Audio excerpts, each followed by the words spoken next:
기술적인 거 한두 가지 여쭤보면 사실 몇 번 해보면 독자적으로 해도 된다고 말씀을 하셨는데 예를 들어서 교수님을 모시고 하면 분야랑 무관하게 시스테마틱 리뷰를 많이 하셨으니까 네. 사무국 입장에서도 저널 입장에서도 억셉터블 할 것 같은데 만약에 저 같은 사람이 예를 들어서 뭐 내과 논문을 쓴다 그러면 되게 의아해 할 것 같거든요. 이 사람은 연구 경력이 이 주제 시스테마틱 리뷰를 할 사람이 아닌데 그래서 비기너가 만약에 단독으로 만약에 시스테마틱 리뷰를 하면 억셉트가 조금 어려울 수 있죠. 약간 권위자가 하는 게 시스테마틱 리뷰 아닌가요? 근데 시스테마틱 리뷰가 리뷰인데 시스테마틱 리뷰죠. 그러니까 리뷰의 성격을 종설의 성격을 갖고 있기 때문에 권위자인 것이 좋거든요. 근데 그러니까 또 그것도 굉장히 재미있는 건데 권위와 전문성이라는 것, 그러니까 전문성이 권위다. 그리고 그 신뢰할 만하다라고 평가할 수도 있고요. 그걸 또 반대로 어떻게 평가하기도 하냐면 COI가 있다라고 그러니까 코크란 리뷰는 내가 코크란 리뷰를 하려고 하는데 내가 만약에 그 해당 주제에 프라이머리 스터디를 썼던 사람이에요. 그러면 COI가 있다고 평가해요. 왜냐하면 이 사람은 미친 사람이다라고 평가하는 거죠. 저희 거기에 생각처럼. 어차피 너무 들어가 있으니까 객관적으로 평가가. 못 본다. 왜 시스테마틱 리뷰는 객관성이 중요하거든요. 예. 근데 제가 이번에 그 마추카 저널에다가 다른 사람하고 콕을 해서 논문을 썼는데 그 마추카 저널은 네가 이 주제에 프라이머리 스터디가 한 개라도 있지 않으면 내지를 못해요.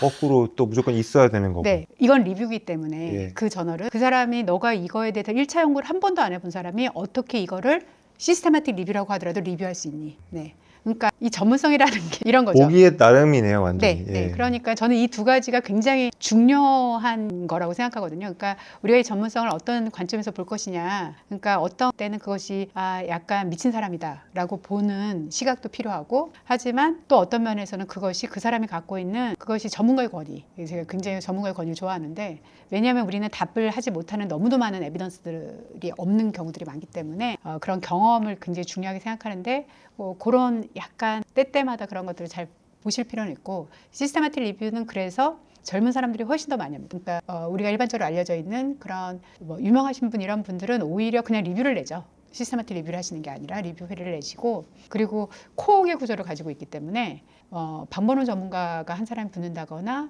나와 서로 다른 영역에 있는 사람들이 같이 하는 것이 객관성을 담보한다 라고 볼 수도 있기 때문에 그런 점에서는 괜찮고, 사실은 이것도 크게 이슈가 됐었던 게 2016, 17년도에 중국이 경제 개방을 하면서 논문을 엄청나게 썼거든요. 그래서 전 세계 시스테마틱 리뷰에 4분의 1을 중국에서 써요. 근데 인구가 4분의 1 되잖아요. 네. 시스테마틱 리뷰는 사람 힘이거든요. 그러니까 4분의 1을 쓰는데 무슨 논문이 나왔냐면 이렇게 매시브하게 시스테마틱 리뷰가 나오는 것이 굉장히 함프라다라고 하는 논문이 2016년에 나왔어요. 그러면서 그 논문은 뭐를 했냐면 시스테마틱 리뷰가 이렇게 증가하고 있는데 그중에서 중국이 이렇게 증가하고 있다. 미국은 안 증가했다. 근데 시스테마틱 리뷰라는 게 리뷰인데 전문성이 있어야 되고 연구에 인프라가 충분히 갖춰진 나라에서 연구자들이 하는 건 괜찮지만 이런 신흥국에서 이거 하는 게 너무 바이어스가 많다. 더 엄격하게 해야 된다. 이런 논란이 있었거든요. 근데 저는 그렇게 생각하진 않아요. 왜냐하면 중국은 4분의 1이고 그렇다면 그 4분의 1의 인구가 연구를 쓰기 시작한다면 그 정도 되겠지. 그리고 그게 사실은 사람 인프라로 하는 일이잖아요. 그러니까 우려하셨던 점은 그게 큰 영향이 있지는 않으실 건데, 근데 그렇기 때문에 저희가 오늘 이런 얘기를 해야 될까 말아야 될까 매우 고민했지만 AI가 나왔잖아요. 시스테마틱 리뷰의 책임은 누군가라고 하는 거에 전 되게 깊은 고민을 하는 사람이에요. 이제 코크란은 그 아치 코크란이란 분이 전문가들이 랜덤바이즈 컨트롤 트라이얼 나왔는데 이거를 잘 요약하고 정리해서 세상한테 알려야지 왜 그런 일을 안 하니? 라고 하는 반성에서 시작했거든요. 그래서 시스테마틱 리뷰로 사람들에게 알려줘야 된다 이런 거를 해서 나왔는데, 시스테마틱 리뷰는 근본적으로 뭐냐면 객관적인 연구의 합산이에요. 그러면 이걸 연구자가 해야 해? 라고 하는 거죠. 저의 관점은. 왜냐하면 프라이머리 스터디는 연구자가 해야 돼요. 수많은 호기심을 가지고. 그런데 시스테마틱 리뷰는 그게 아니라 연구가 나온 것에 대해서 하나씩 얹혀서 객관적인 뷰로 봐야 해요. 그러니까 이거 개인 연구자의 역할이 아니라 저널이나 기관이나 이런 데에서 연구가 나올 때마다 업데이트를 해서 세상에다 알려주고 연구자들한테 알려줘서 해야 되는 게 아닐까. 학회나 이런 데서. 네, 학회가. 그게 학회의 역할이지. 학회가 우리 회원들이 관심 있는 주제에 대해서 연구가 나오면 나올 때 바로바로 업데이트해서 이거 결과 이렇게 해서 합산됐더니 이렇게 결과가 이렇게 나왔어 라고 알려주고, 그것이 바로 가이드라인 들어가고 이런 체계여야지 되는 거지. 개인 연구자는 개인의 연구, 개인이 궁금한 것들을 계속 연구하고, 학회들은 그러면 개인의 연구자들이 나온 것들을 쫙 정리해주고 하는 시스템이 돼야지라고 했는데, 학회와 그걸 못한 것, 인력, 인프라 이런 것들이 없었던 거죠. 근데 이제 AI가 지금은 불가능한데 AI가 좀 더 발전을 해서 만약에 그것이 가능하게 된다면 그런 역할은 학회가 책임을 가지고 해야 되지 않을까? 너무 아무렇게나 막 하게 될 수 있으니. 네. 네. 그러니까 주관성, 그러니까 연구자가 연구를 하는 것의 포인트는 저는 뭐라고 생각하냐면 미침이라고 생각하고, 근데 미침은 다른 말로 하면 전문성이고 다른 말로 한다면 주관성이에요. 내가 무언가를 신뢰하는 것에 미쳐 있다고. 시스테마틱 리뷰는 핵심이 뭐냐면 객관성이에요. 그래서 시스테마틱 리뷰가 연구인가? 연구죠. 연구인데 목표하는 바가 다르기 때문에 객관적인 것을 우리가 객관적으로 얘기하려면 사실은 COI 또는 개인의 어떤 신념 이런 것과는 좀 무관한 어딘가에서 만들어져야 하는데, 사실은 학회도 COI가 있거든요.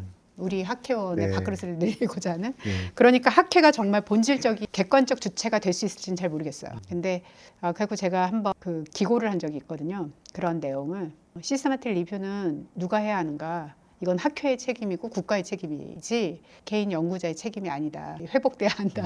이런 얘기를 한 적이 있어요. 네. 그런 문제일 것 같지만 어쨌든 현재까지는 아직까지는 AI가 충분히 자동화시킬 수는 없기 때문에 초기에 연구하시는 분들이 하시기에는 공부를 하는 관점에서 하시기에는 좋은 게 아닐까 생각합니다. 사실은 한 지금 추세면 5년, 10년 뒤면 AI를 조금 이렇게 세팅을 해주면 그냥 결과가 나오는, 그게 가능할 것 같거든요. 아직까지는 아니지만. 네, 그렇죠. 근데 그런 상황이 되면 교수님 말씀대로 주체가 누가 되는지가 굉장히 중요하겠네요. 그렇죠. 그냥 아무나 찍어낼 수 있는 상황이 돼버리면. 맞아요.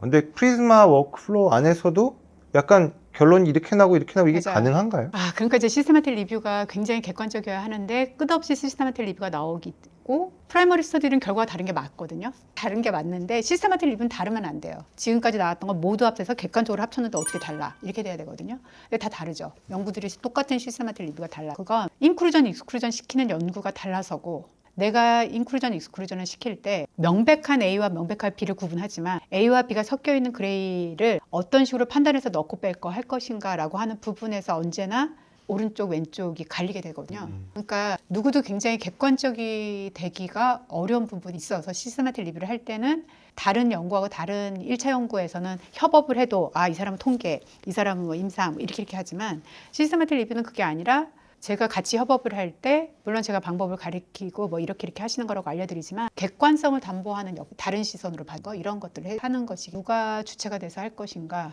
COI를 명백하게 우리가 어떻게 하면 배제할 수 있을 것인가, 이런 끝없이 해결해야 되지만 끝없이 해결은 되지 않을 것 같은. 네.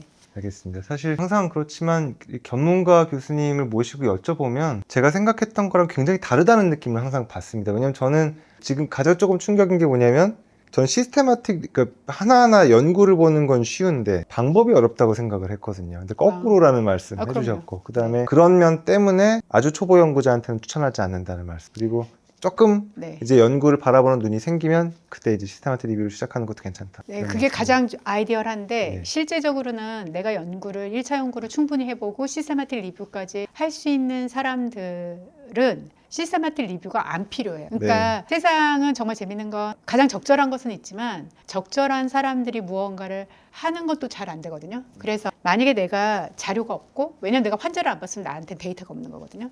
데이터가 없을 때 열심히 공부를 한다는 관점에서는 접근하는 건 아주 괜찮아요. 연구를 보고 연구를 내가 이제 평가를 하게 되면 내가 연구를 다음에 계획할 때 이런 부분들을 평가했었어. 그럼 나는 이런 걸 하지 말아야 되겠구나. 이런 점들을 또 확실히 배우실 수 있거든요. 그리고 적어도 연구가 모두 다 사실일 거야 혹은 맞을 거야 라고 하는 관점에서는 벗어나실 수 있죠. 네, 연구를 보는 눈을 좀 갖는다, 이런 측면에서는. 마지막 그 말씀이 핵심이신 것 같습니다. 이 연구를 했을 때 이건 무조건 맞는 말일 거다. 이거 해보면 이제 아니라는 걸 조금 깨닫게 되니까. 네, 그렇죠? 그러니까 그래서 연구를 볼 때 연구를 보는 게 아니라 방법과 결과를 봐야 되는데 방법과 결과를 보는 게 아니라 연구를 딱 볼 때 그냥 결론만 딱 읽고 마시는 경우가 너무 많은데, 그러면 내가 논문을 수백 편을 봤다고 하더라도 한 편도 정확하게 보신 건 아니거든요.